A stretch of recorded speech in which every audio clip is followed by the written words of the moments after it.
নমস্কাৰ বন্ধুসকল, স্বাগতম জনাইছো আপোনালোকক আজি নতুন এটা ভিডিঅ'লৈ। আজি হৈছে পবিত্ৰ বাথৌ পূজা। গতিকে পবিত্ৰ বাথৌ পূজাত আমি বৰ্তমান খৈৰাবাৰীত আছো। এতিয়া বাথৌ পূজালৈ যাবলৈ ওলাইছো। মই কিন্তু ধুনীয়াকৈ ওলালো দেই। মোৰ পুৰা একদম পৰম্পৰাগত বড়ো সাজপাৰ পিন্ধিছো। মোৰ ল'ৰা জুবিনেও পিন্ধিছে, জুবিনৰ মাক আৰু জুবিনৰ পেহীয়েকেও পিন্ধি আছে। এতিয়া আমি বাথৌ পূজালৈ যাম। বলক বেছি পলম নকৰি আজি ভিডিঅ'টো আৰম্ভ কৰোঁ। এয়া মোৰ লক্ষ্মী ওলাই আহিছে, লক্ষ্মী মুছাহাৰী। নমস্কাৰ, আপোনাক পুৰা চেয়াৰমেন যেন লাগিছে দেই। চেয়াৰমেন যেন লাগিছে। আপোনাৰ ভাইচ চেয়াৰমেন ক'ত? ভাইচ চেয়াৰমেন আহিছে, উৰ্মিলা নাৰ্জাৰী। এইমাত্ৰ বঢ়িয়াকৈ ফুট লৈ আহিলোঁ, চাওকচোন। সেৱা কৰিলোঁ। ইয়াতে পূজা হৈ আছে, NRDS স্কুলত বাথৌ পূজা হৈ আছে। ফটো চটো লৈ ল'লোঁ। কেনেকুৱা লাগিছে জনাব হা, বড়োখনত লাগিছে জনাব দেই। এতিয়া আপোনালোকক মই দেখুৱাম যি নিয়মবিলাক। মাধৱদেৱ বুলি কওঁতে আমি আটাই জ্ঞাত। মদ চেৰেপ ভাং নিচাজাতীয় বস্তু বিড়ি চিগাৰেটকে আদি কৰি গুটখাকে আদি কৰি মাধৱদেৱৰ ভিতৰত পৰে। এই মাধৱদেৱ সেৱন কৰি কিছুমানে নিজকে নিয়ন্ত্ৰণ হেৰুৱাই সমাজত বিশৃংখলতা আনি দিয়ে, মাৰপিট কৰে আৰু কেতিয়াবা কি হয় তেওঁলোকে নিজেই মৃত্যুমুখতো পৰে। গতিকে এইটো এটা আমাৰ সমাজৰ কাৰণে ব্যাধি স্বৰূপ হৈ পৰিছে। এইখিনি যদি আমি সমাজ সচেতকসকলে বা যিসকল গুণী জ্ঞানী ব্যক্তি সেইসকলে যদি আমি পৰিৱেশটো আনিব নোৱাৰোঁ, ভৱিষ্যতে আমাৰ সমাজ জীৱনৰ ক্ষেত্ৰত প্ৰাচীৰ হিচাপে আগবাঢ়ি গৈ আছে।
বাথৌ পূজাৰ ভাত আহি গ'ল, এতিয়া ভাত খাম।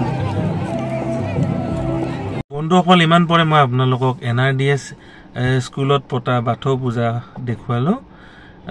মানে মোৰ ফালৰ পৰা মন্তব্য এনেকুৱাই যে বাথৌ পূজা বাৰু মই আজি প্ৰথম গ'লো সৰস্বতী পূজাততো সাধাৰণতে গৈ থাকোঁ বা আমিও আগতে স্কুলত পালন কৰি আহিছিলোঁ এই বিশেষকৈ গুৱাহাটীবিলাকত যিটো গুৱাহাটীৰ স্কুল বা কলেজবিলাকত যিটো বিশৃংখলতাৰ পৰিৱেশ সৃষ্টি হয় সেই বিশৃংখল পৰিৱেশটো কিন্তু মই বাথৌ পূজাত কোনো ধৰণেই নাপালোঁ সম্পূৰ্ণ বাথৌ পূজাখন মই একদম আৰম্ভণিৰ পৰা লাষ্টলৈকে উপভোগ কৰিলোঁ মই কিন্তু তাতে সম্পূৰ্ণ এটা আধ্যাত্মিক পৰিৱেশৰ কথা মানে আধ্যাত্মিক এটা মানে বস্তু এটা দেখা পালোঁ আৰু ধুনীয়াকৈ মানে ষ্টুডেণ্ট ছাত্ৰ ছাত্ৰীসকলক সজ উপদেশ দিলে কেনেদৰে এগৰাকী ছাত্ৰ ছাত্ৰী ভাল হ'ব পাৰে তেওঁলোকৰ ভৱিষ্যত ভাল হ'ব পাৰে ভগৱানৰ কথা ক'লে আধ্যাত্মিক সুন্দৰ মানে উপদেশ কিছুমান দিলে বহুত ভাল লাগিল এনেকুৱা ধৰণৰ মানে জ্ঞান আমিও লোৱা উচিত বা আমিও মানে যিটো বৰ্তমান সৰস্বতী পূজাত গুৱাহাটী বা চহৰবিলাকত যিটো মানে অলপমান সমস্যা চলি আছে কোনো ধৰণৰ আধ্যাত্মিকতা নাই কিন্তু আধুনিকতা আছে